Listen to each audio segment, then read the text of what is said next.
Kia ora koutou and welcome to another episode of Full Credit. Hui, have we got a treat for you today? Now, as you know, it's usually just me, Alice Soper, and of course, with me always is Les. But given that we all want to double the length of Aupiki, we thought we would double the team that's going to unpick it for you today. So we are so stoked to have a couple of guests with us. I'm going to work around the way that I can see them on the screen. So, of course, the first one I can see is Chelsea Semple, only a 7s and 15s rep, only a 50 plus games for Waikato, even though she had to start up the road at Auckland, but that's another whole story about the growth of the game. Of course, 2020, the Fia'o Fa'amasili Player of the Year, no big deal. Also, her husband happens to be quite a good coach, but we're not talking about him today. We're talking about Chels. So 100 first-class games as well. Flex, flex, flex. Everything there. So all of that knowledge we're going to get to have for you. But my first question for you, Chels, so that we can get to know your lovely voice, is what was the first team you ever played for? Kia ora team. First of all, stoked to be here on the podcast with you lot. A bunch of rugby brains. It's always good to have a good chat among like-minded people. But to answer your question, Ella's first team I ever played for was Southern United Rugby Football Club down in the mighty Tukuroa. All boys team, only girl running around, little blondie, 4 years old, loved it. That's so good. I'm jealous. I never got to play it as a school kid. But anyway, the other one that we have on here, old mate Kristina Sue, but she's already asked that we change that to Suey, because who's Kristina? Oh, well, she's only, quad international, an oval ball, she's obsessed with it, played for New Zealand with it for touch, 7s, 15s and league. Calm down, Suey. These days you probably know her more though for coaching the same, because the Manukura girls, just like their coach, are dominant of every oval ball. Can they stop winning? I don't know if they can, as long as Suey and her lovely wife, who I miss desperately playing for the Poa this year, are in charge. Suey, who was the first team you played for? Oh, I think it might have been Bush, like Whited Upper Bush with Bex Mahoney, or she was Bex Hull back in those days. And I didn't actually get into rugby until after school. I was mad about touch up until, I guess, probably end of school was when I started up rugby. But yeah, thanks for inviting me too, team. I love the Full Credit and this podcast, and all of you are absolute rugby nuts and passionate about the game. So awesome to have the invite today. And we also just want to offer a mihi to Taylah Johnson, who couldn't join us today, and offers her apologies, but did join in the debate and did join in the voting, thank goodness, because there's 4 of us, and a couple of times we needed that 5th vote to be the casting one. So thank goodness, Les. Les, are you stoked to have this crew? Yeah, I mean, if we're thinking about that chat group that we had going throughout the day, it just popped off massively today. I think over 200 you messages. Mean the one that, Charles, you've got I left the chat for about an hour and a half to attend to my whānau's lunch, and I came back to about 161 messages from these girls. So a little bit excited, I think. Far out. So it just shows like the quality of the chat that goes on, but also just the quality of the brains and the rugby expertise here. So real excited to have 2 of my good friends on the potty with us. I mean, this is the whole thing, right? As much as Full Credit was about giving credit to those players and giving an in for fans, it's also giving credit to those of us that love the game and just want to talk about it too much. Bailey said to me this morning, when do you start mahi today? I said, I already did, because I was DMing you guys in bed next to her going, blah, blah, blah, let's get this all sorted. But the first thing we wanted to get sorted was having to tackle the big question of who were our standout performers, who were the most valuable players for Super Rugby Aupiki 2025. Now, in terms of how we've structured this, if you've ever watched the Grammys, it's going like that. In order to win Album of the Year, you have to win your subcategory. Same deal here with the Full Credit MVP. You have to win for your individual team to then be in contention for overall. So I put it to these wonderful wahine a couple of weeks ago, and we've had time to stew, and it didn't help because Suey was still filling in the form this afternoon. But we were working through who were our favourites, who stood out for us of each of them. We'll start with the champs, the Blues. I heard Maya Roos's name, I heard Portia Woodman-Wickliffe's name, I heard Braxton Sorensen McGee, but the overall pick, the one I heard loudest, was Ruahei Demont. Is anyone surprised there? Did anyone want to cop to naming one of the other 2? Go for it, Look, Charles. I tossed up for ages between Ruahei Demant and Portia Woodman-Wickliffe. And the reason in the end I did actually vote for Portia Woodman-Wickliffe is if it was a few weeks ago, I would have gone clear-cut Ruahei Demant.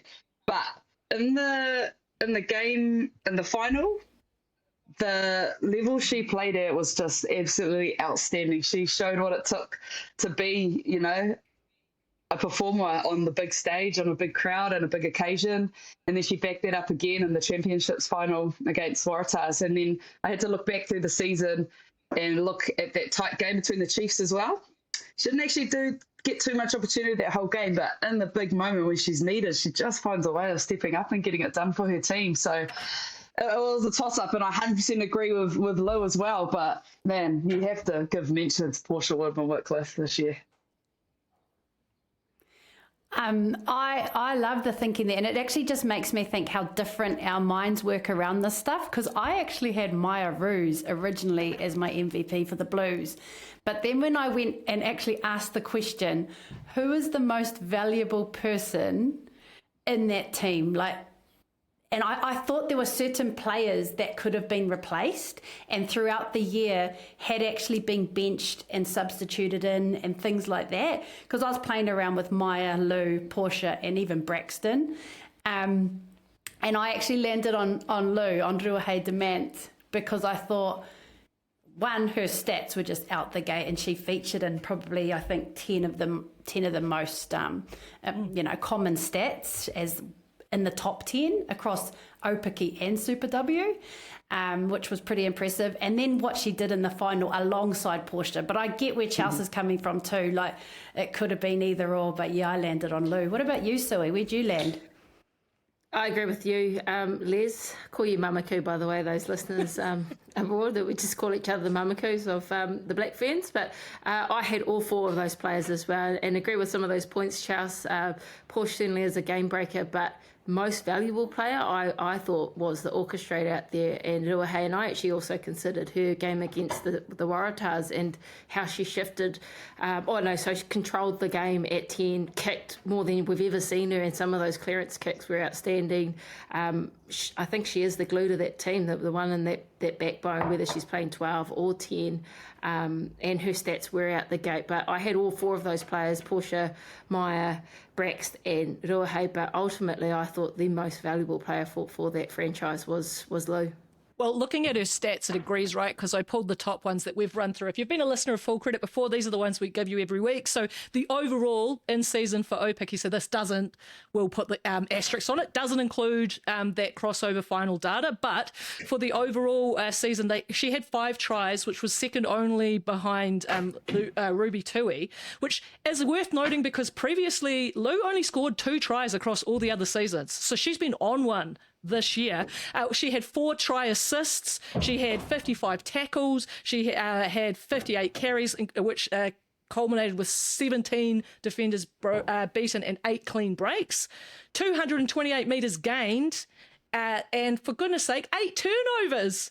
So she was all over everything, right? And we named her in our team of the week in not 1 but 2 positions. So I think she might be one of the only players that we did that with. So yeah, an all-round performer. Ruahei Demant for the Blues. What about down the road? I'm conscious I've got 2 Chief Manawa players here with me. I'm sure they'll have some opinions, but what I will say with this one, more united in voice. What I am excited to say is that we did have a young gun that was also mentioned, Vaisinia Mahutariki Whakalelo. Of course, she was going to feature somewhere because her season has been outstanding, but ultimately the rest of the votes all went one way, and that was Kennedy Tukiafu. She was named our collective MVP for the Chiefs Manawa. Les, does that feel right to you?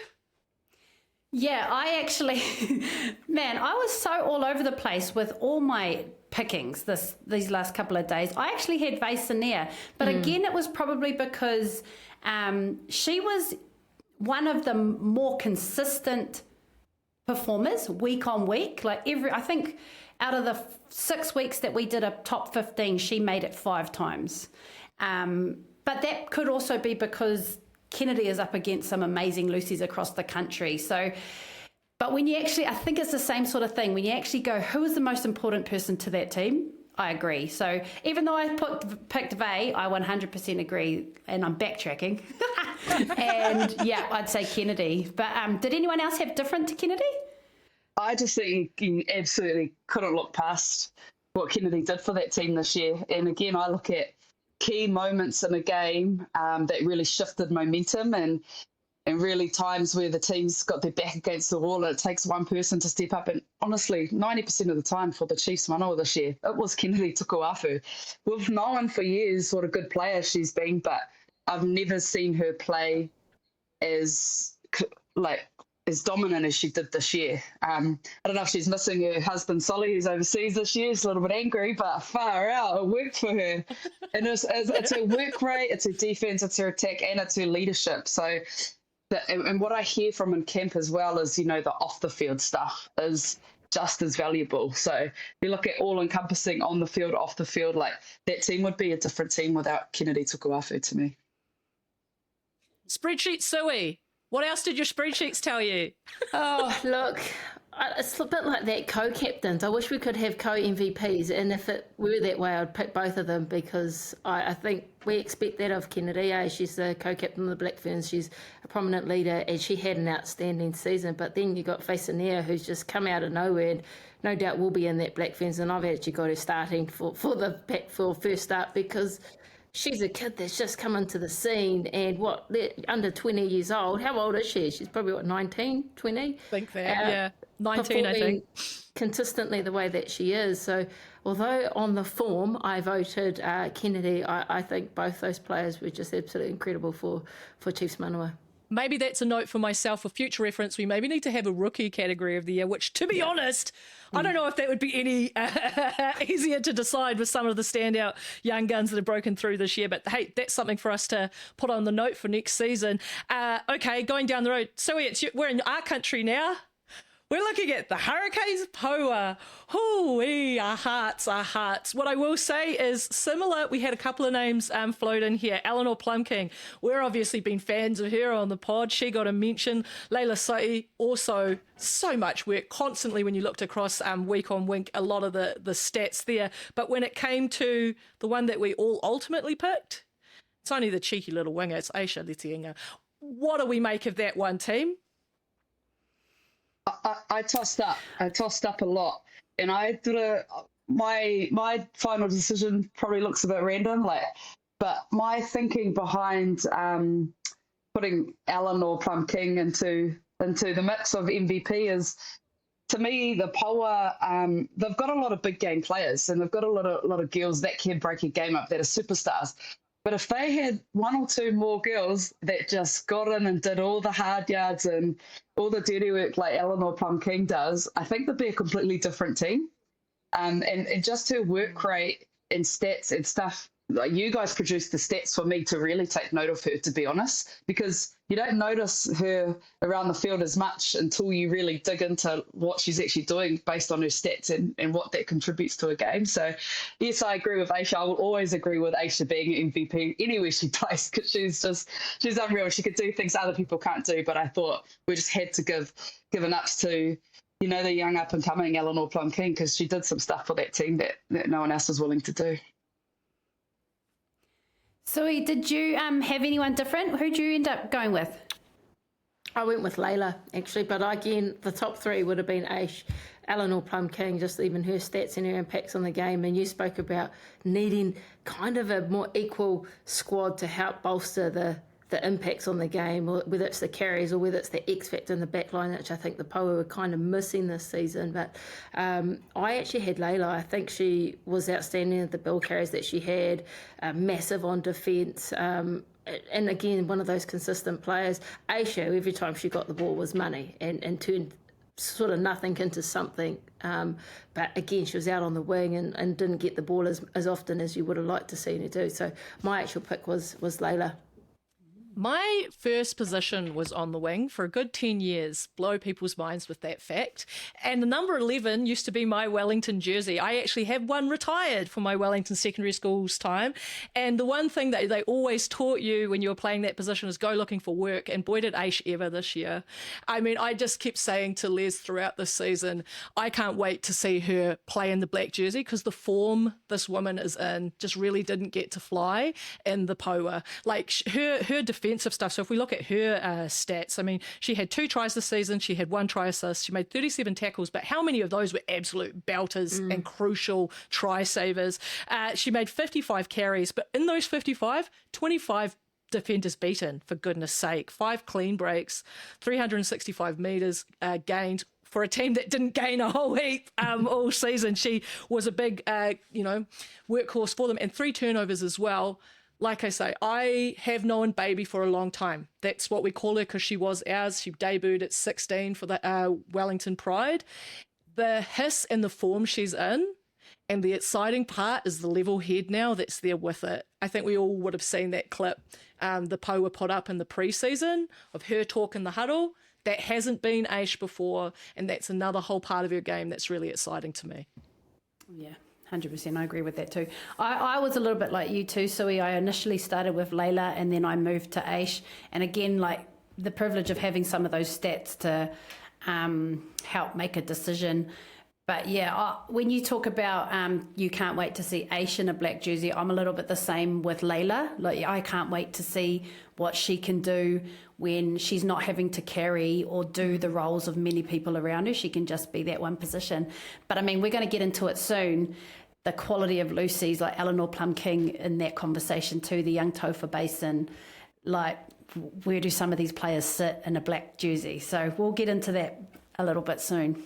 All right, last franchise to name our MVP before we name our overall. And don't worry, I've made a note that I didn't give you the blow-by-blow of Kennedy's stats, so I've already made a note to myself that I'm going to dib it to you when we're picking our Inform 15, so relax, okay? If you're Jerry Paul, who I know sits here with a pen listening and is waiting for me to give you those numbers, I'm going to, Jerry, just wait a minute, all right? Okay, Matatu. I'm not a professional all the time, all right? I don't work for Sky like these other ladies. Anyway, Matatu. This was the closest of the comp in terms of where things were going. It was a 2-3 split on the vote. And putting up a heck of a fight to be in there was Kaipo Olsen Baker, but ultimately just edged by Amy Duplessis. Is anyone Team Kaipo here and real frustrated at that one? I'm team Kaipo, but I'm not frustrated. Because that's who I was tossing up with. And I was a goody good and I filled out your form 2 weeks ago before the finals and stuff. I think Amy Duplessis was the MVP in the final. But I look at all season round. And yes, Amy was great all season. She really, I'm blown away with how she progressed this year and how you could see how much she wanted to be the best in her position. And I think that needs to be recognised in the higher honours, and I really hope it is. But I said to Kaipo every week, if Super Rugby Aupiki had a fantasy league, she would be my captain every week, because every time she touches the ball, she breaks a tackle, she's scoring tries, she's so quick and getting around people off the back of the scrum. Like, man, she's the number 8 for sure for me at the moment.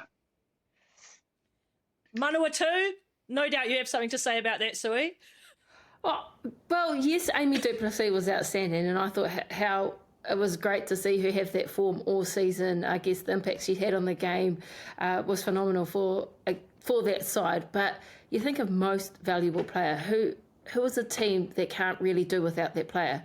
And I think that's Kaipo. Every touch she has, she gives. We always say it starts up front, and you need that go forward to be able to even give it out to the backs. And she's, like you said, Chas, if you could name her your fantasy team every week, she was outstanding. And you did it 2 weeks ago. So Amy Duplessis gets the nudge, but it was very close. I think she might have even got the overall Matatu, but I don't know. And even look at successful tackles. I think, what did Amy Duplessis come in at 65% compared to someone like Kaipo was at 87, 88%. So if you look at not just attack, who's actually doing the groundwork on defence as well? I don't know. I still think Kaipo just over Dupes, but healthy discussion.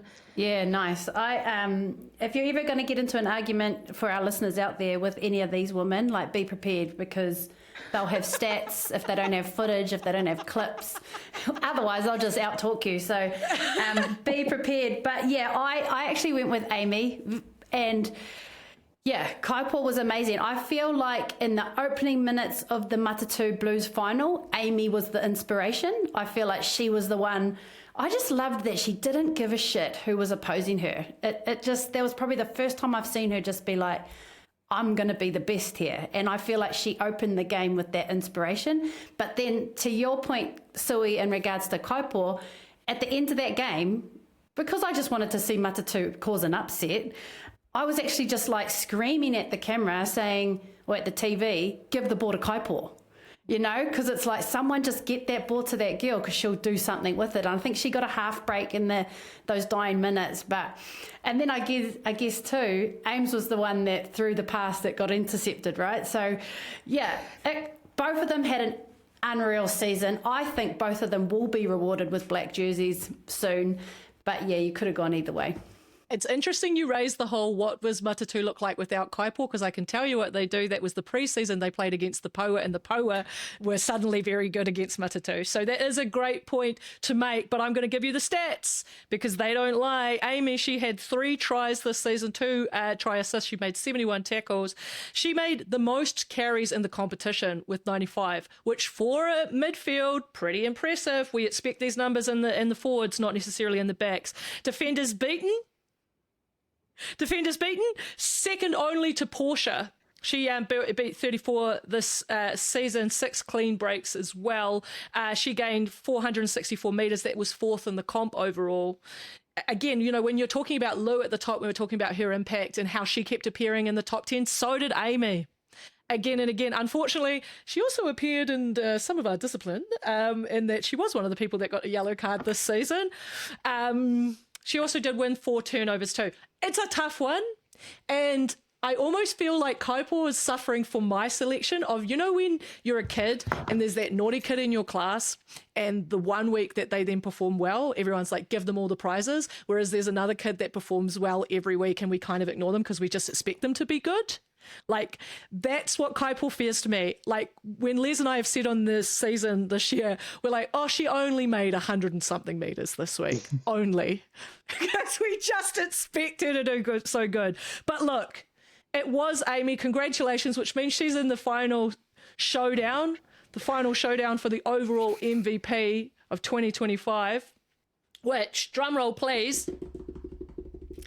There we go. It was the Blues with Roa Heidzamont. Now, Sue, you thought that was going to be a surprise when you texted it to me, but it was already right there. What do you reckon, mate? I still think Kaipō should have got the MVP for Blue. That's right. I'm just move on. You read it off. It's a Snapchat. You didn't read off Kaipō's, but hey, catch up. No, I'm really sorry about being a bit tardy on submitting my form, but you know me, I'm going through all my stats, all my order, still haven't got my top 41, and again, I think Lou's masterclass. She's that nonchalant player that plays with calmness and composure, and just the orchestrator in that team, and a huge reason why they're so successful, along with, you know, Maya Roos, and they've got a good backbone in that team. But I'm pleased to hear that she got the overall MVP. You know what cracks me up in all of that is I think I heard you say I've already got my 41. So you've already picked your World Cup team, eh? That's how far advanced and prepared you are. And you too, Chels. I think, yeah, I have definitely. Me and my husband did it weeks ago, and it's been changing every week. But we update it every week. It's great chat, great. But have you sent it through to Bugs? I've tried. No, I'm blocked. No, but going back to Roa Heidzamont really quickly. To me as well, how positive is it to have our Black Ferns leader being the best performer in our domestic comp?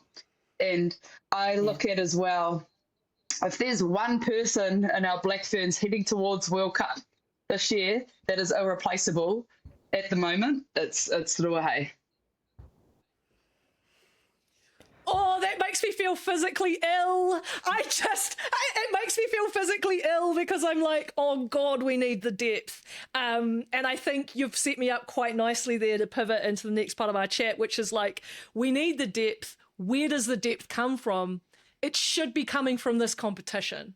This competition should be holding and should be developing and should be all things to be able to grow that talent wide as well as tall. We need that pool as big as it can be to be putting its best foot forward in order to, really shine. And I started this when I was talking to you this morning in the chat team that like, we don't need to spend a lot of time on this episode saying that we want a longer comp. We don't need to spend time saying that we want better talent ID and development of both coaches and players. We don't need to spend time saying that we want to have better fan attendance and therefore engagement in the game. We don't need to spend time saying that it is all of our dream to one day see that crossover with Australia. We know that. We're really clear. If you talk to women in the game, we're all really clear on where it is we want to be. The tricky part is how do we get there? And we look at, our rival nations, they have been doing that work. It hasn't just been about wishing, it's been about planning and delivering and doing all those little steps along the way. So it's a big bloody question around what part do you want to rip off and take for yourself to start shaping up? I guess I'm going to throw to someone first. Are you ready? Don't make eye contact with me, even over the Zoom. Suey, I'm going to start with you because I'm going to start with coaches, and I know that that's where you live and learn. And also, how many of these bloody breakout talents have kept coming out of the Manawatu? So that's got to be no secret. They're all coming out of your part of the woods, so you might be doing something right there. What's the part that you want to break off, take handle on, and sort out to get this competition humming? Oh, thanks, Alice. I was hoping to hear everyone else's comments and add to that, actually. I like how you made an emphasis on finding solutions, right? And one thing's to have a longer competition. I think with that comes resource needed, marketing of these players, having promotion of these games. For example, I think that Blues final, that was the double header with the men's played before. I don't think it was once announced at the grounds for the public to stay and watch. Like that, they can be better in terms of marketing that, because they would have stayed. That was an epic final to watch, yet people, if you were sitting watching that Blues game, weren't aware. I think you mentioned about coaches, having coach development pathways, having programs going into these Aupiki franchises. And I know that Kendra Cox's Hannah Porter are working hard on the women's pathways model, which I'm assuming will be completely released shortly with Black Ferns XV and the under 18s and 20s campaigns. There does need to be players developed at a younger age. So I think I could probably add to more of it after, but I don't want to chat too long, so I'll probably let the others have a chat as well around their solutions. But one other thing I want to say, when I was down in Nelson with Matatu, they did such a good job at fan engagement, and I can compare it to other franchises. The fact that they had all their youth teams playing beforehand, they had marquees, they had made it a real event for their sponsors. There definitely needs to be better community engagement, but again, comes from leadership, eh? There's got to be people in power that need to value that. You've set me up beautifully, because what I can tell you, having spoken to Sarah Munro at the Matatu, because I asked her the question, I said, look, I've heard from a lot of people, because Les said the same thing about Nelson being so good, like a great experience. And I said to her, how did that translate to numbers through the gate, right? That's what we want to know. And she said, look, it was probably, they reckon conservatively, around 2,000 that turned up in attendance there, which, look, might not sound like the most exciting number ever, but if you compare that, that's about that's at least double what they had turn up in Invercargill last year. And this is also part of their plan and their strategy, which is understanding that they are the whole of the South Island, not just Christchurch. And the really interesting thing I heard from her when we had that conversation is, who did she call? Who did they call up to understand more about fan engagement? Only the bloody Red Roses, which is what I'm begging so many administrators in New Zealand rugby to do, because I've said it once, I've said it 1,000 times. In 2018, the Red Roses made the decision. Double headers don't work. They only reveal the double standard and fan experience, because you always treat one group like they're there by accident, and one group like, oh, we'll just let you turn up. It's not a thank you or a please or a trick you into watching. People love this stuff if you treat it like it's good. So in 2018, the Red Roses took their team controversially out of Twickenham. They used to do the reverse doubleheader that we saw in the final this year. They took them out. They took them to the regions. They played them family-friendly times, family-friendly prices. And what do you know? They built an audience, and they kept doing that over 5 years to then come back and have a good showing at Twickenham. It's like you have to start somewhere, and it might be small, but then you have to do consistently, and what you grow is your audience, not an old switcheroo. Chelsea, I seen you nodding there. Is that something like the double headers? Are you a fan of them? Are you not? What do you think? I see some positive in the double headers, obviously just that exposure to a bigger audience and stuff like that, but also in the women's game where we were at building our own brand and stuff, we're also past that because we actually don't need the men's crowd. We don't need those converts. We've got women's rugby fans, and the two best games that I got the privilege of commentating this year was one when the Blues played up in Whangarei. The amount of schools and people that came, the tickets were cheap. It was a beautiful day. There was good food everywhere, had music playing. It was great. And then the other game, again, for me, was down in Matatu. I got to go down to Christchurch and see the way they put on a game down there. And standalone, they've got their own venue. It's not a big stadium. It's just big enough for what they need to make it feel like a cool experience. They've got a Matatu kind of club where they've got like members that get to go and they get treated real well and stuff like that. So yeah, I mean, I see why we go for the double headers and what we think we can get from it. But I agree with what you said as well, Alice. To me, it's taking it to the regions. It's making it affordable and friendly. Because thinking back to the most successful women's rugby event we've ever seen here is the Women's Rugby World Cup, and that was a completely different tournament to what you'd put on if it was the Men's Rugby World Cup, because of the type of crowd we get, because of the type of atmosphere we want at our games. So why then do we, again, I know we're not getting into this, but why did we not just carry on with that and keep building the momentum, knowing what works for us? Sorry, I think you're right there too, Chelsea. I think to flow off that, and me and Alice have probably talked, I think we've talked about it before, is are we marketing to the appropriate identity of our game? So I used to be a big believer that double headers were the way to go, but then it was probably the Rugby World Cup that made me change my mind, because what was it, Alice? 70% of those people had never attended a rugby game. Yeah, they made that. Yeah, they made that the event that it was. They were the type of people that we wouldn't usually try and sell our game to. And so since then, my thought process has been, yeah, we are different, and that's the whole point of it.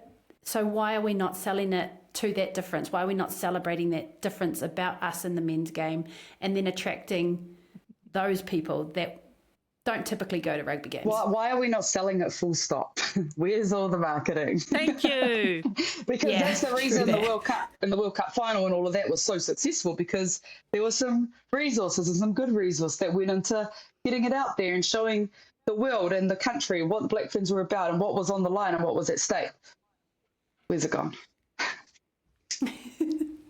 I will say, one of the things I've seen in the last week, and yes, I saw it, you don't need to send it to me again. I love you very much that I've managed to communicate to you that this is who I am as a person, but I don't need the DM, which is the Black Ferns advertising for new media, right? And a connection around that. And all I can do sitting over in the corner yelling on the internet, which is how I cover our game for the most part. Yes, I do write in our a national paper, but I know that a lot of our fans don't read that. That's not the format for them. I know from this podcast, I had someone come up to me at one of the Poa game and say, this is the first podcast I've ever listened to in my life. And it was because it was women's rugby that I wanted to figure out how they worked and tune in. But this is the thing. I think there's been a real damaging symbiotic relationship between Sky, and I'm allowed to say this because I don't have a contract, between Sky and New Zealand Rugby, where it's been locked up so tight that I can't get access to stats, I can't get access to clips, I can't get access to things that in new media world are what we need to communicate to fans. Because right now, I can't pitch things into traditional media. I might pitch a story about all of these different things. Nobody has the money to pay me to write in traditional media papers. Nobody has the budgets or the interest to let me write as much about women's rugby as I would like to.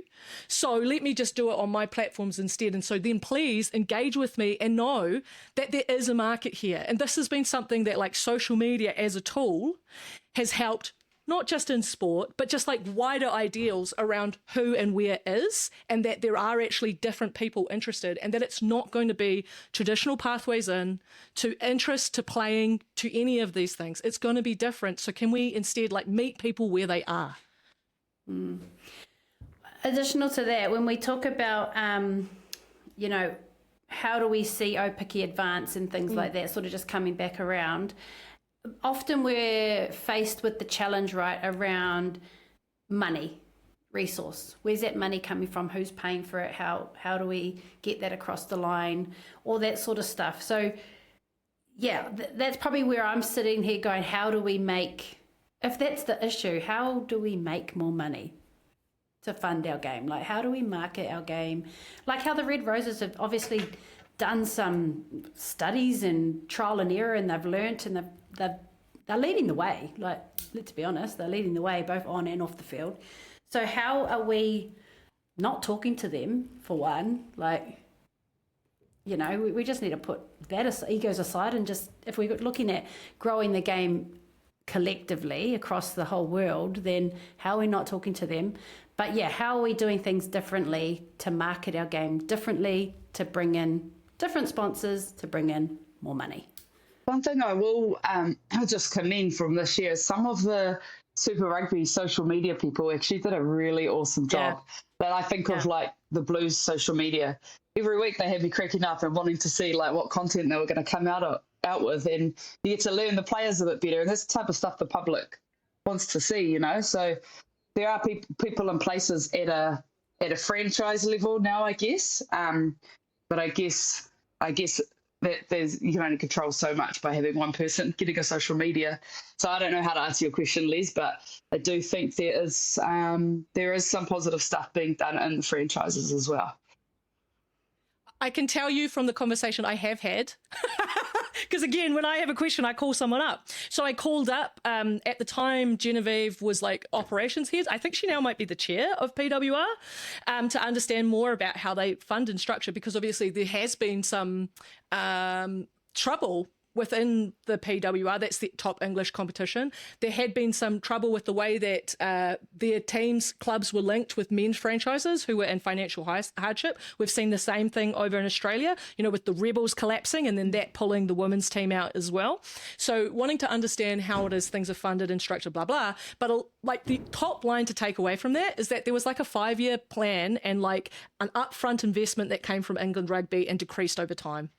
And so that then put impetus on the franchises to meet the decrease over time. That's where you have to bump up your merch. That's where you have to bump up your sales. The other one that's really missing from me, and the reality of how we make money in sports these days, is broadcast. Where was the Aupiki rights sold? Anywhere. They weren't. We were getting people, messaging us every week going, in the UK, we want to watch Aupiki and we can't. That's money left on the table as far as I'm concerned. It would have been so good to have Taylah and maybe to give us some insights on that. But so you've been quiet. What are you thinking? Oh, look, I've just enjoyed the chat. But while you talked about the smaller intimate stadiums, I can remember last year, Alice, you'll know that you would have been there at the smaller stadiums where it was a real vibe in Levin, of all places, a smaller stadium, but they had people from Manawatu, Wairarapa, Horowhenua.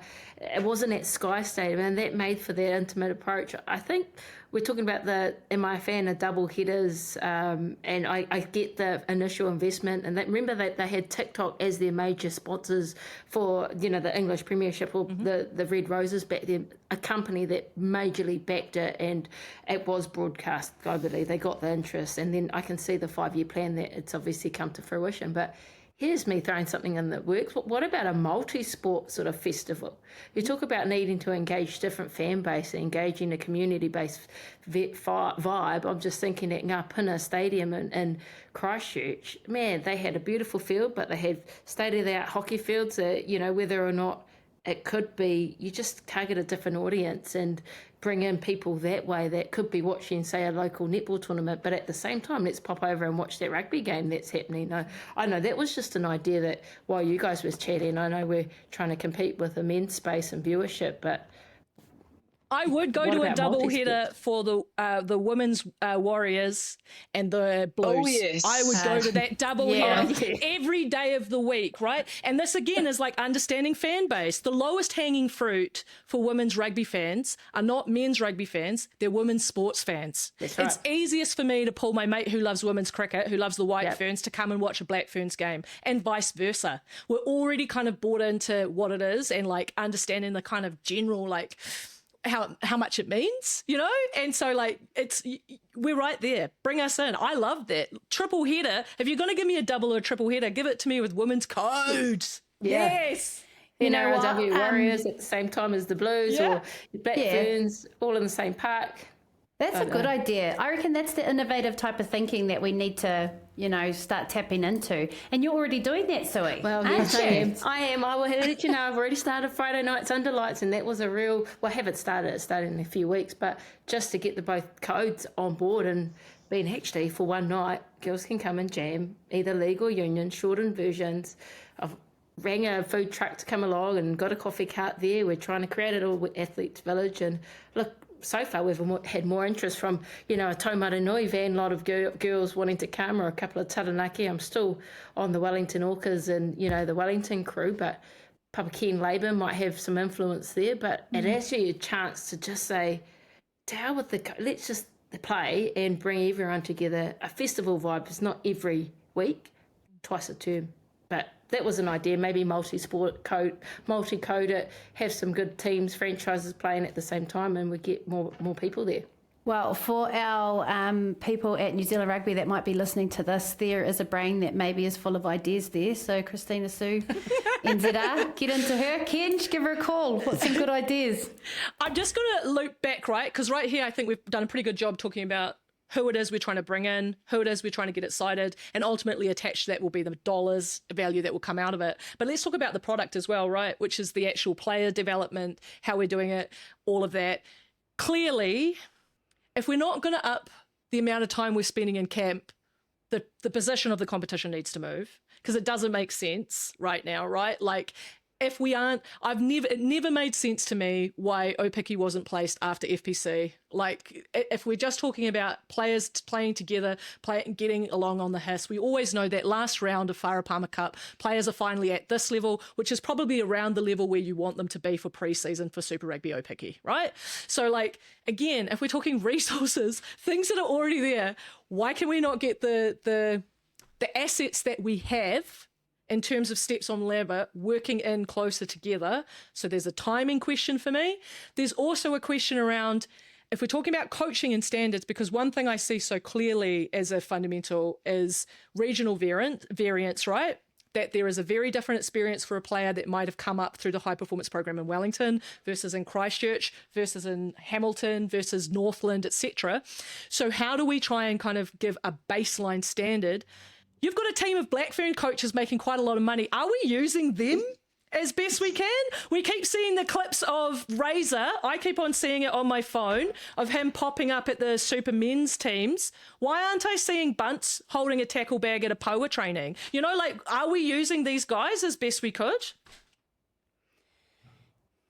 Anyone want to have a go at answering that? I mean, I think it's a question that has been asked. I mean, I remember when we were in the Black Ferns leadership group and things like that, a bit of involved in some of the pre-planning going into some seasons. And it was a question we asked of the coaches then.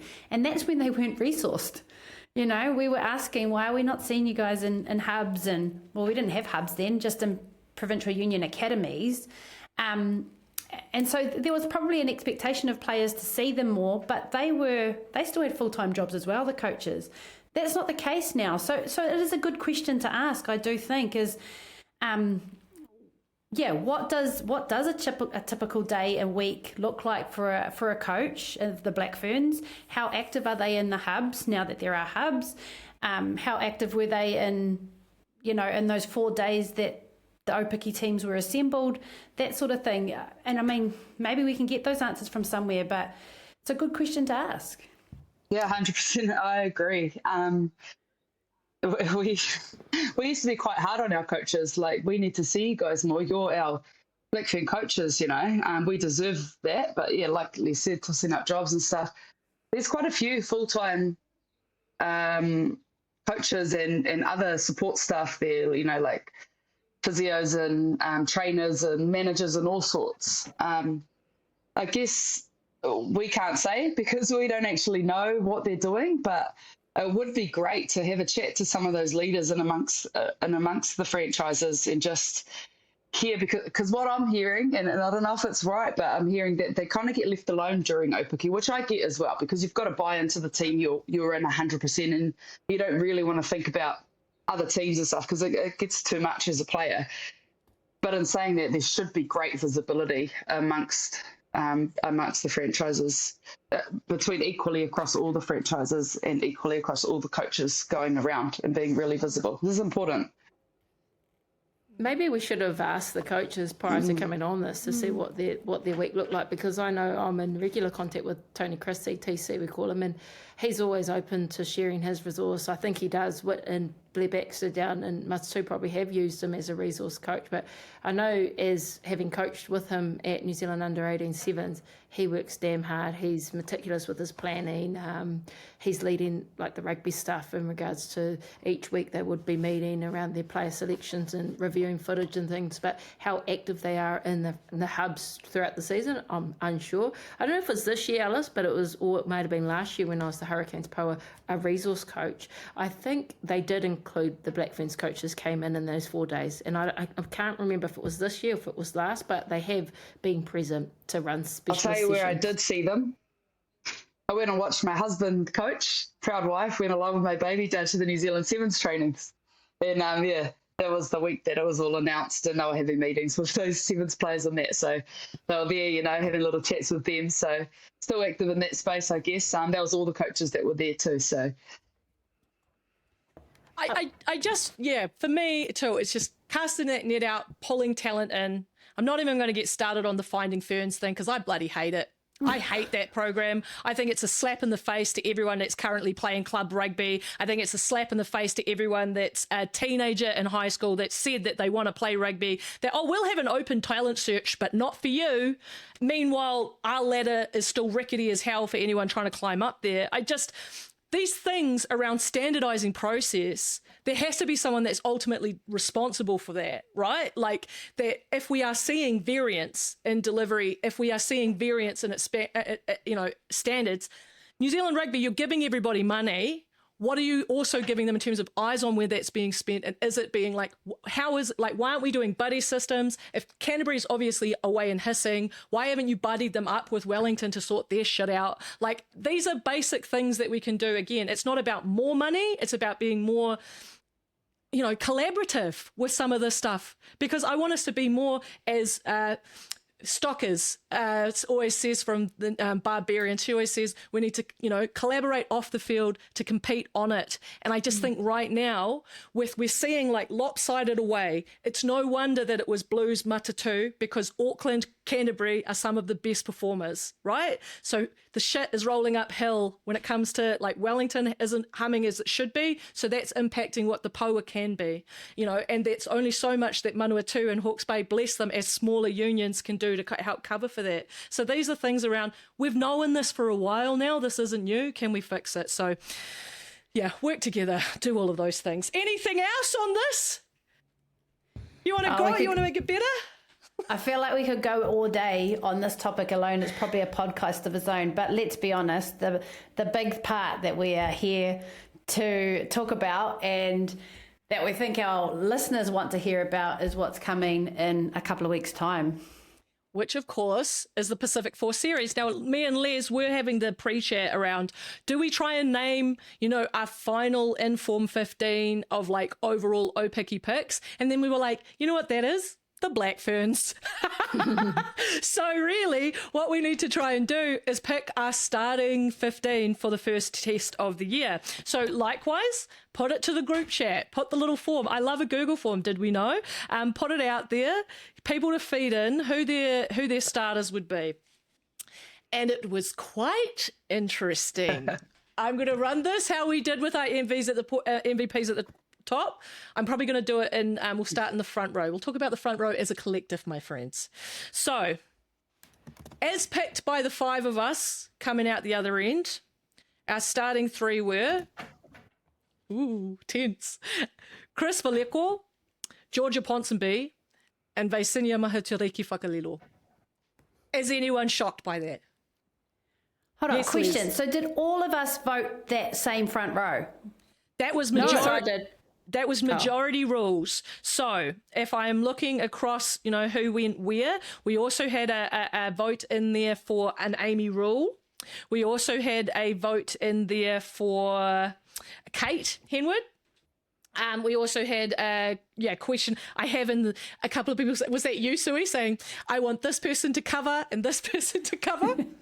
But in terms of starters, that was the three that I have there. Does this feel right? Charles, you said you had something different, or you put your hand up there. Did you have a different front row? For me, I agreed with Vaisinia and Georgia Ponsonby. I put Kate Hedwood in there, and that's just because I rate Chris Valeko as a player. She's great around the field and stuff. The amount of penalties she gives away is an issue for me, and she's been shown to do it at international as well. I thought she would have tried to tidy that up this year at Aupiki. I'm just being really honest, but in some key moments and stuff, just the sheer amount she gave away and the yellow cards were just a real issue for me. So I would back her 100% to start in the Black Ferns, but she would need a stern talking to about tidying up her discipline from my point of view. With all due respect to her as a player, but yeah, you can't be doing that.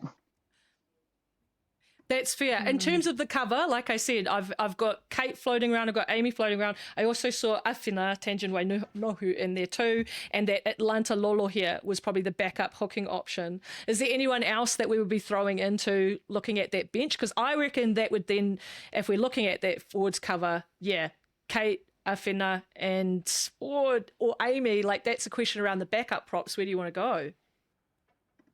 I thought Amy. Sorry. I thought Amy Rule was outstanding in the final. We just saw her really come to life there as well. The hooker backup's very interesting for me because any day of the week I would have said Luca Connor, but we didn't get to see her during Aupiki, unfortunately. So what do you do with that, Zoe? Yeah. Oh, you need to give her some game time, but whether or not she makes the first Pac 4 tournament, I don't know if she will with the performance of Atlanta and Georgia, but that's just because we haven't seen enough of her, right? So I thought she'll be in that contracted group, no doubt. But which game? The international tests are very few and far between given the World Cup year. Going back to those prop selections, I did name that first three. I thought Tangent Waino, who played well, impact off the bench or when she did play, but Kate, I didn't actually have her in my 23 initially. I thought the tackle percentage wasn't there for me, and I think that Chris Valeko has bigger impact. You looked at, she'd conceded 8 penalties, but I think it was Chris or the person next to her had done 5. Maybe Kate, in this season, Chris had 8, but Kate Henwood was 5, so only 3 behind her. I guess the speed and impacts was with the ball as a ball carrier, I think Chris has that over top. A player who I want to throw out there is someone who performed well, not a full contracted player, was Angel Mulu for the Poa. She has come back off not a serious sort of ACL injury like you said about Santo, but she was pretty effective for the Poa. Imagine if she was full time like the others. And she's quite young. She's only 25 years of age. I won't go into all the other ages, but that's quite, youngest is Santo at 22. So yeah. I had that front row, Chris, Georgia, and Vaisania. I had Atlanta as my run-on hooker with Awhina and Amy Rule on my bench. So I also didn't have Kate Henwood. Yeah. I actually think Awhi is not where we know she can get to, but when she does come off the bench, she does have an impact, and she's done that a couple of times for the Blues this Aupiki. I do see your point too, Chels, and it is a worrying thing for me because we know that certain teams, number 1 and 2 in the world right now, the Roses and Canada, love a set piece, love a driving maul, and all it takes is one penalty, Scarrett boots it down, and then they're driving us over the try line, So that is a concern, and I agree, Chels, it needs to be tidied up massively because it could be quite costly. But yeah, I love that you mentioned Angel Sue because we actually talked about her, I think it was after the round 2 game she played just before she got injured, and she was, that game 1, I've never seen anyone, and this is probably the third time I've said this on our podcast, I've never seen anyone bend Eldora Itonu, and Angel did it twice in that game. And I've never seen anyone, even though she's quite new onto our screens, but Elizabeth Moimoy is a big physical presence as well, and Angel Mulu bent her as well. Slightly high, but, she has a big physical presence. My worry with her would be how long can she sustain that at that level and at that speed? But that's why I said in week 1 or 2 of our podcast, someone get that girl fit because she could be crucial come the later stages of the year. Now, the interesting thing here is that the contracted list last year dropped the same day that this podcast is due to drop. So it dropped on the 22nd of April last year. So that means that it should be around the same time. Now, the thing that's interesting about that is I remember at the time it was the most props we've ever named on a contracted list. So it was pretty clear that we were with, limited resource, applying all the resource we could to try and develop depth in these positions. And I think this conversation right here probably proves that to a certain extent they succeeded on that. Like, we now have a number of props that we're saying and are on that line, and we haven't even talked about Pip Love, who I'm going to also say as a player has come right back into the mix for me. She was kind of in the wilderness. I was riding her retirement, and sorry, Pip, I was wrong because, like when you needed her to come on and steady the ship and, like you say, be the very opposite of Chris, like reliable and not going to cause any trouble for you, that's what she's going to do. But I think that is an interesting thing to note, and something I will be paying keen attention to when that contract list comes out is the mix of players that we have on that sheet. Just really quickly to chuck another spin in the works, we haven't even mentioned Tanya Kolonivale, who unfortunately just did not get game time at all. Hand broken. Yeah, no, she was cleared for the last 3 weeks. I spoke to her. Well, yeah. She was cleared to play, and she just did not get selected. And this is why I needed the Black Ferns in that Chiefs Manawa outfit, because there were too many players that didn't make any sense. And now, when we're having this conversation and we're just casual observers, have written them off, because I'm talking Renee Hones, I'm talking Luka Connor and Tanya Kolonivale, who all might be completely stuffed over by what? A head coach picking favourites. Anyway, let's look at locks. Lisa's digesting. She can't believe this. I'm telling you, this is rival. You are ruthless. For our listeners that aren't watching the video of this, I am like imitating a bomb being dropped because I was under the impression Tanya was still injured.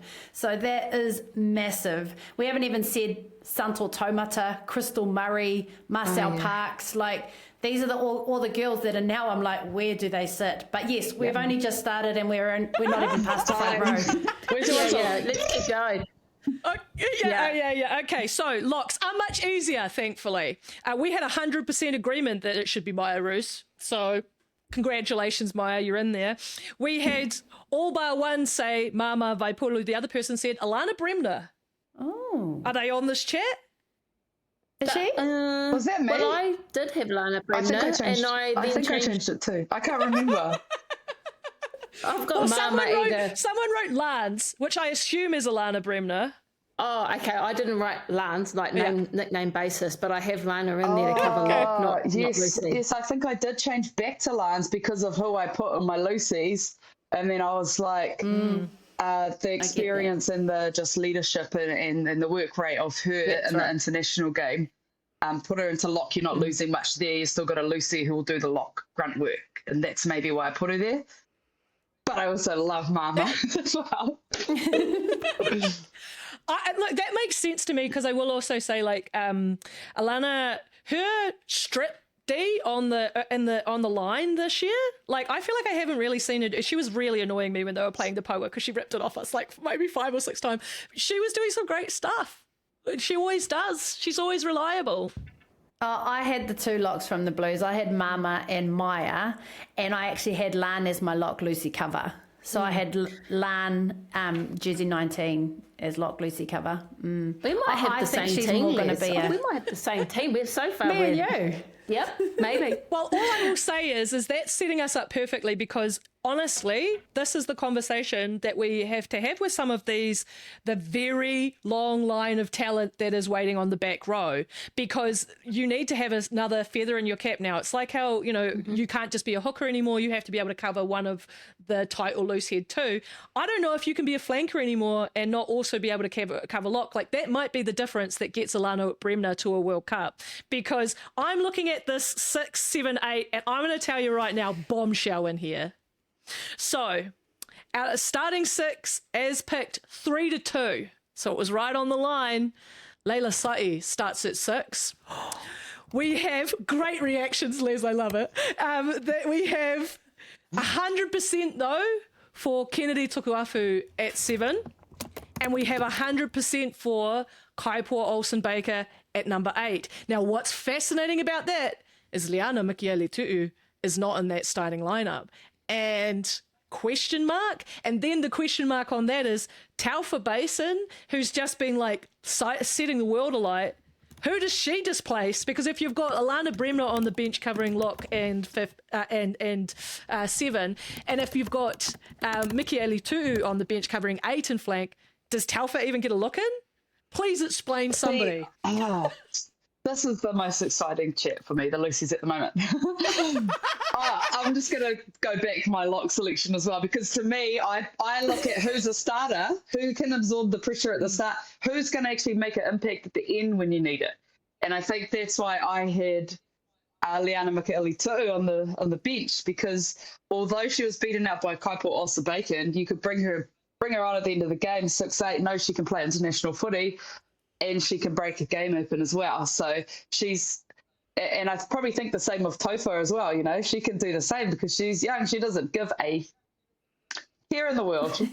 And she can do the same. Whereas, your starters, you've got to be the ones that can absorb the pressure, grind it out, and that type of thing. But I'm very happy Kaipua and Kennedy are there. But then do we bring Georgia Miller into the mix? I don't know. Yeah. Hold on, Chow. So who were you? Yeah, Layla. I went Layla for another 6. jumping option in the line out, and yeah. Me too. Oh my God. I think I I had picked Liana. differently. Yeah, I picked Liana. I actually benched Layla. That was my... Same. If I'm talking about impact, because if we're talking grind versus impact, if I think about style of play, like, Liana's the one that will tick, like, for you for 80 minutes. That everybody knows that clip that was from the Canada game a couple of years ago that she made like 8 tackles in 45 seconds. Like, that's what she gives you. Yeah. Whereas if I'm thinking, again, if we compare to Kaipua Olsen-Baker, who we've started here, if you look at her last year during Pack 4, she was only given back 20 of each of those games, and her overall running meters were higher than any of the other back 3. So actually, Kaipua is maybe a really good bench player, because I just want to say, I don't think everyone plays well off the bench. I actually think it's a special talent. As much as a lot of the time people feel like being benched means you're second best. If we're playing true 23 rugby, which we should be now on the international level, there is actually a type of mindset that it takes to play off the bench and to be able to come on and change it. And I think Kaipua's great at that. Oh gosh, you know what? I'm not angry that Layla got the start. Like either of those girls is gonna do the job. I'm probably just more internationally impact that Liana has, both sides of the ball. I think that's probably where I landed. But yeah, I'm not too fussed about that. My questions are more around, what happens with Taylah? What happens with Georgia Miller?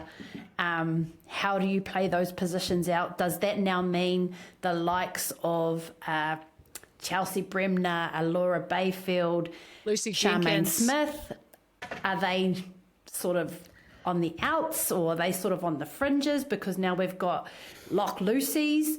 Does Dice Faliafanga become a Lock Lucy? She's in the mix there as well. I mean, she's going to have to earn that with a bit of game time and see what she does in camps. But man, that Lucy, whatever they do there is going to be interesting. I wonder too if they'll rotate players in and out through Pack 4. Like, is whoever they name, will players be leaving and coming back in? Other players coming in? Because who you play against Canada is going to be different to who you play against America, right? So America may be the game where we see a Taylah Basin. I'm not sure. Zoe, Well, what do you reckon? What we do know is we have got some incredibly talented players. Like this chat, we could go on and on about who starts over Layla, or Liana Mikiele, hopefully her foot injury isn't too serious and she's back for training camp. I understand. I think they go into camp next Saturday. But and how does that rotation work? I think Taylah Basin probably will be in the mix, but where does she get a debut opportunity given it's a World Cup year when you know Georgia Miller, who is just absolutely incredible on that international scene? Like, Is she a 7? She wants to be. She's definitely She wants a 7. to be. Okay. I think she.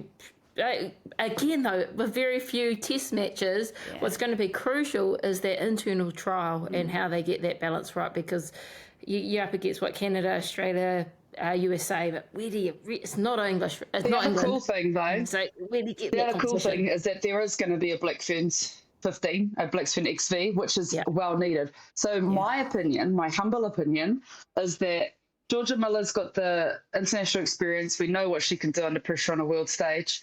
I think this year World Cup year is probably the chance to look at a young Taylah Basin as a bit of an apprentice. We've seen that done before. Put her in the Black Ferns XV, give her international experience, full games there, really grow her there, and then bring her as an apprentice to learn off those girls, knowing that she's going to have a decade to 15 years in the jersey. You know, so that's just my opinion. When you've got Kennedy and Georgia there, you don't want to not play them against England and France. A match day 23, who misses out though? That's the biggest question. Like, who misses out of all those talented players of, Layla, you've got, who do we say, Lana Bremner, and then you get Georgia in the mix. Oh my gosh, you're going to We haven't even said Eleanor Plum-King. The interesting thing for me is Kennedy has rightfully, through this Aupiki form, fought her way back into the starting lineup, because she wasn't. I compared this to the last test that was played at the end of last year. That was the one we played against France, and she was benched for that. And to be honest, during WXV, she wasn't my starting 7 for me, but the way, like, the mindset and the flick and the hunger that she's come out with, she is now. And so this is that whole thing around hitting form at right times, and that's going to be, I think, crucial over the next week. But it's going to be really interesting. But also, Charles, isn't what you're talking about how a rugby pipeline should always work? I've said this before, that if teenagers are playing international debuts of one season, that's actually a sign of a poor health of a program, because your experience should be able to hold that talent out. And I think for once, we might actually see that story in our back 3, because there is, some more experienced talent that probably will get the nudge over her. But hopefully there are places still for her to grow. 9? Number 9? We all picked Maya Joseph. Okay.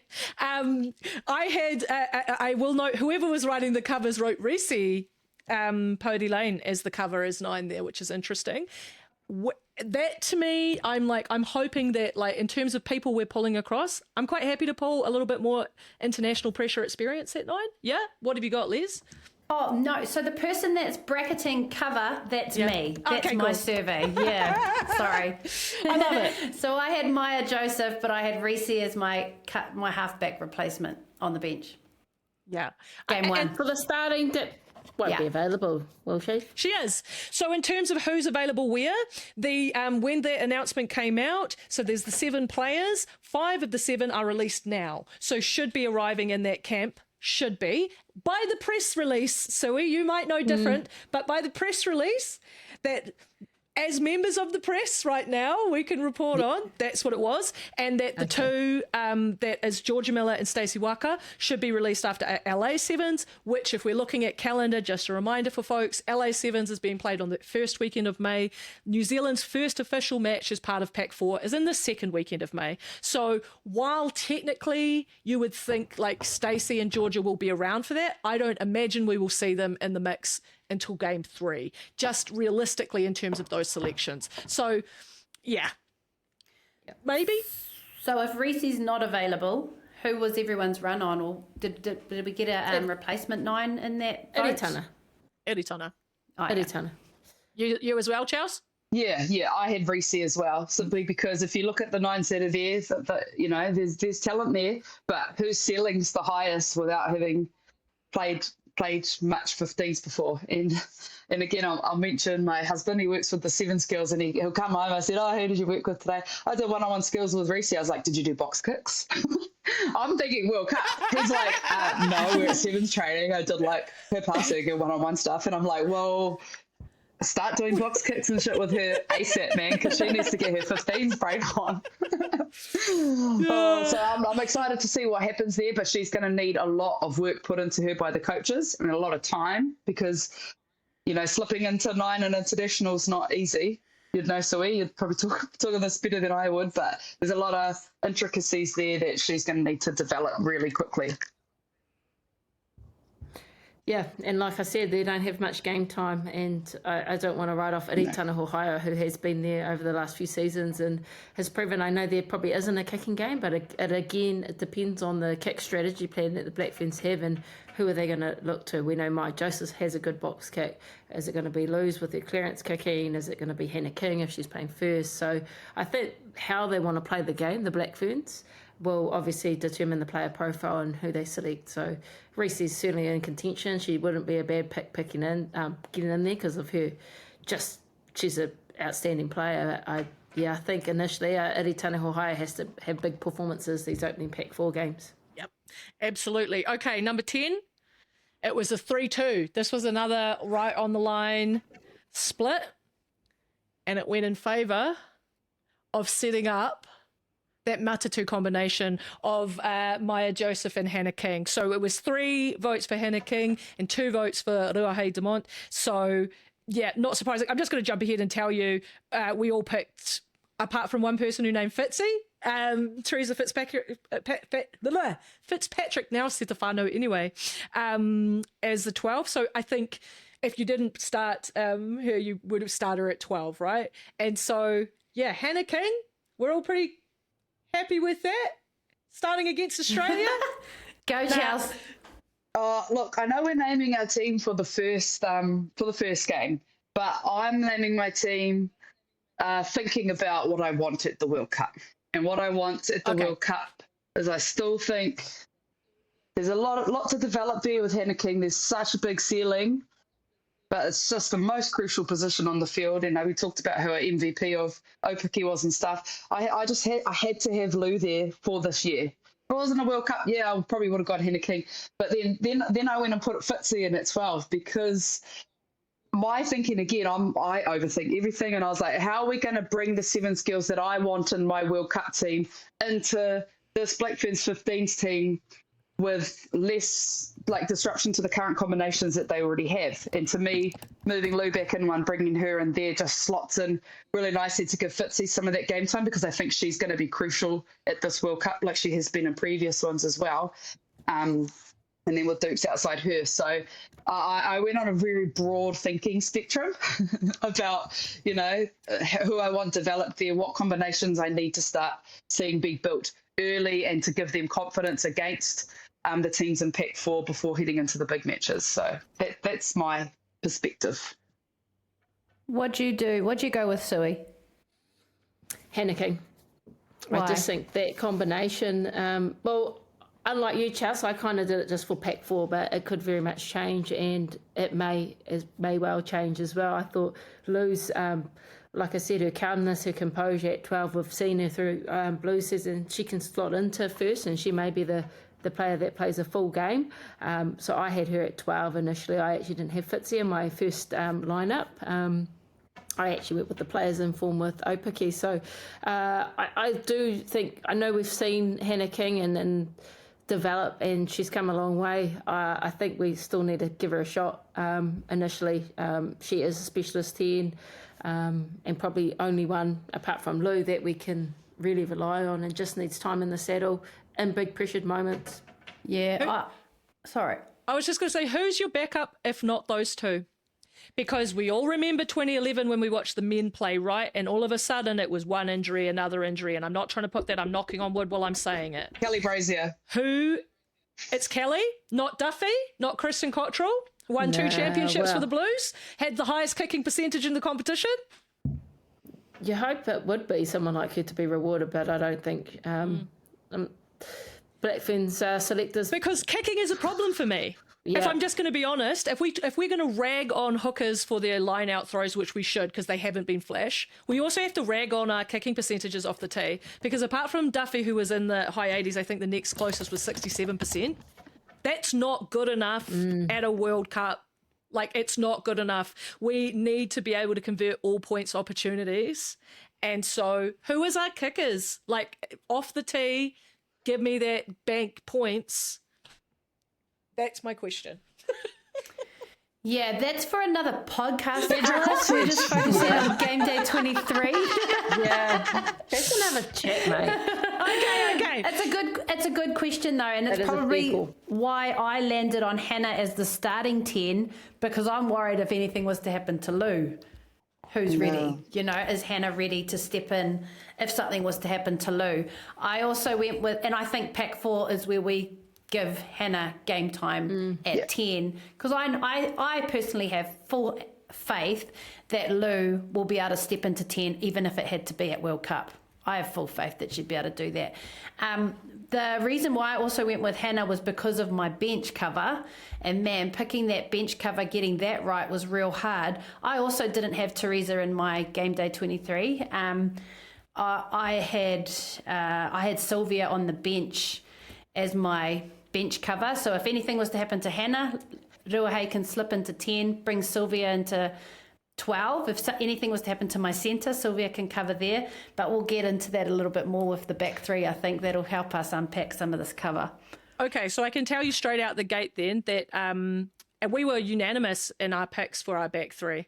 So all of us picked the back 3 as being Aish on the left wing, Caitlin Vahakolo on the right wing, and Braxton Sorensen McGee in her debut starting at 15, which is very interesting, because then just to round it out, so we've named all the names on this list, the 13 that we that ended up going ahead was Amy Duplessis. Now that we look at that full 15, there isn't any of the 7 players we've named in that starting. None of them have been able to come across and break in. There isn't some yet, like we've made room for Vi and for Braxton, but Topher is in too long of a queue. In terms of the changes to that last team that ran out in 2024, there's 7 changes to our starting lineup based on our collective lineup here. So it's quite interesting to see. This is exactly why we need this podcast for our overseas mates, because I've got that feedback from overseas listeners. They're like, every year you guys turn up and you have a different team, and I don't know who the half of them are. Fair. Well, I'm glad we were all in agreement to the back 3. Can we get to number 23, or are we pushing it too soon? Can we just get on with it and go, who's your 23? I don't have that listed, mate. I went 1 through 15, so now you have to decide your 23 for me. Name your bench, Suey. Okay. So we're in agreement to Atlanta. Yes. Who was the run on prop? Chris. I had Uffy. Oh, sorry. I had Uffy. I had Uffy and Amy Rule. Atlanta. Okay, I'm writing these down. Or Pip Love, I don't know. I think she's the but anyway. I had those exact same 3 as my bench cover for props. I had Alana Bremner as Lock Lucy. Yep, I had her. Yeah. And then, because you had Layla starting, and that was majority. I then would Liana on the bench. Yeah, Liana Agree. or Layla, same. Yep. You know, starters, finishers, they're in the team. So you had Iritana. Yep. I had Until Reece. Reece is available. And then my last two on my game day 23 was Sylvia Brunt and Merirangi Paul. That's who I had. Wow. Well, Why, Sui? I think what excites me about Merirangi is she can play. I've seen her at centre. I like her at centre as well as on the wing. 23, it is kind of Merirangi got in slightly ahead, but I considered someone like Stacey Walker. Well, where does she fit in when she's available? She would start, and one of the other ones, Stoops, would, I don't know. Anyway, Stacey Walker, and I also thought Renee Holmes, if you think about kicking percentage and actually someone that can finish a game there. I don't think she's had the game time that we need to see her, or the form perhaps that we want her to be in. I think she needs deserving of another shot somewhere.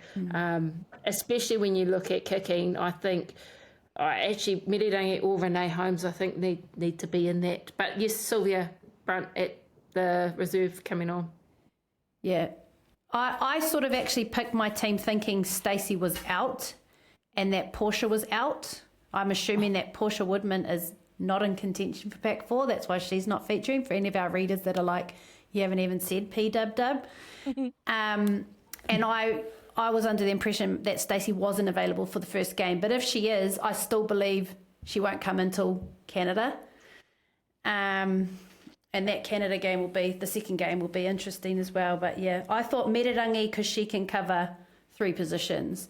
When you talked about, and I don't even know if I should ask this question, but I wonder if Renee Holmes is someone that can be made into a 10. Chelsea, you might She's have run more. there, hasn't she? And I've heard in terms of scenarios, most regularly, she runs cover as 10, doesn't she, She's Chelsea? fantastic. She's a fantastic 10. She's got the quickest hand speed in women's rugby at the moment, I think. Like, when you see what she does at training, great kicking game, great game awareness. There's no reason why now that she's a more experienced player than she's not in the form that we know she can be right now, but I believe she's going to get there because of her mindset and the way she wants to be. But I don't think there's any reason why she can't be at the moment on the bench as the backup 10, 15 cover. Yeah. Because that, Good call. So if that that's- opens up your sorry, whole team Chelsea. again to more possibilities of who you have on the bench as better impact players in the midfield and things like that. If I'm looking at this overall list, I think the thing that stands out to me too here is just like, it goes back again to that versatility. If you are fighting in here, you have to be able to play more than one. Very few players in our game get the gift of specialization. Very few. And so when you're fighting right on those edges, you've got to be able to cover at least one other position. And that's where it makes it harder. Like, we do probably need to see Renee have a run at 10 in something, right? So that we can have a case then made for something else. Because if you're looking at this list, all of those backs, apart from our halfback, can play something else. So can we just name 24 then and have Renee Holmes and Merirangi in there?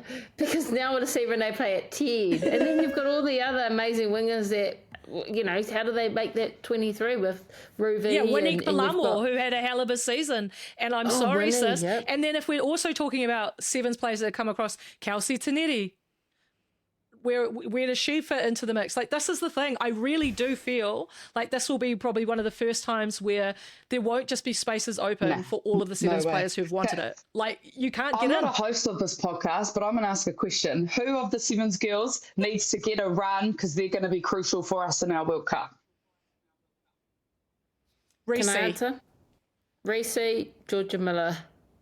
We already know what Stacey can do. She's proven. Stacey Walker, I don't. Bitsy as well. No. I need to see Teresa run because I'm not sure. She's older. I'm just going to say it. As someone who is also older, I need to see her run. That's why I need to see put her what. in, because I was like, I need to see her straight away. I need to see her, like, has she still, because let's be honest, I'm going to say that because I can also say that at the last World Cup, fuck me, was she important for our backline. Like, I know I talk a lot about Stacey Walker, but when that injury happened in the final, my stomach was in my mouth because I thought it was Teresa that went down. And she was and it was Portia ultimately, which also wasn't good. But I was like, at least we've got Aish to cover there. We don't have anyone on the bench that could come on and do what Teresa needs to do. And so that's the thing I need to see, is Teresa in 2025 hissing like that. I think when you say players like Winnie Palamo, I don't think this is the World Cup for them. No. I don't think this is their year. I think when you've got such limited game time, such limited time, like what is it, 4 months till World Cup, they also cannot be teaching people how to see the game at the international level. So people like the Elena Sailes and that, I don't know where they sit in all of this, but they might be an easier squad member than someone who's learning how to operate at that level. So I think there'll be a consideration given to who actually knows how to prepare for a pinnacle event. It's going to be a very interesting one. I'm just going to kind of try and wrap us, bless us. It's going to be a really interesting one, I think. Putting this in the mind for you as fans, when we do see the contracted list, know that those are not necessarily directly equated. And this has been something that I wonder for how much longer they will continue to announce that full list of contracted players, because I think some of that stuff is about, yes, some of those players will play, but some of them, it will be about keeping them in New Zealand and keeping them in rugby. So like, it wouldn't surprise me, for example, if we end up seeing someone like Winnie Palamo picking up a contract, because otherwise she might be over in league tomorrow, so these are the type of things we've already seen. Patricia Mailepo sign with the Warriors. These are the type of things where you start to see that contracted list may look quite different than the Pac 4 squad list, will then ultimately look very different than the World Cup squad list. And this is why we are here as your friends, to hold your hand and take you through that journey all the way. But Sue, you have your hand up, so what do you need to say? No, well, I agree with that. And I just think for our viewers, I think there's 41 contracts full-time, and there'll be 10 NDCs, National Development contracts, that may be for that reason, either to retain them here in New Zealand or for that sustainability post World Cup. So there's a Pac 4, there's a World Cup, and then there's the future of our game and of those players, the likes of Willie Palamo, the maybe even a Nano Tavaki as a Sam Taylor. There you go, put a name in there. As an NDC, is someone that you develop post this year. I wouldn't be surprised if those names come through. Eleanor Plumking, either if she's not in the 41, probably NDC in terms of that wider squad. You just have to. I think we have to keep them here, and that might be the way of retaining those sorts of players. 100%. I come to the close of this conversation so happy that we spent so long talking about props. Because nobody ever spends time talking about the front row, and they're really important. And that's why Liz and I started this podcast, just to talk about the front. No, to talk about all of this stuff in detail. I'm just going to say, Charles, Sue, thank you so much. And to you that are listening and have listened to us speak for an hour and a half, I'm not even apologizing. I know you wanted this. I know you wanted this, and not 5 minutes at the end of another program when we said the same names you already know. This is what we're here for, to dig deep and do that. And so thank you to Charles and to Sue for that depth of knowledge today. And I just want to close with two things. One thing is to all the players who are, waiting for calls or have got their calls from New Zealand coaches, all the players that are fighting for contracts, don't listen to this episode, okay? Because it's just four opinions. And at the end of the day, like we've said before, our opinions don't actually matter. Have full belief that you are the starting person in your position and back yourself all the way. But yes, to our two friends, Sue and Chelsea, thank you so much for coming along. I knew it would be good banter. We knew it would take over an hour. But also we knew it would be some quality chat as well. So yeah, thanks, girls.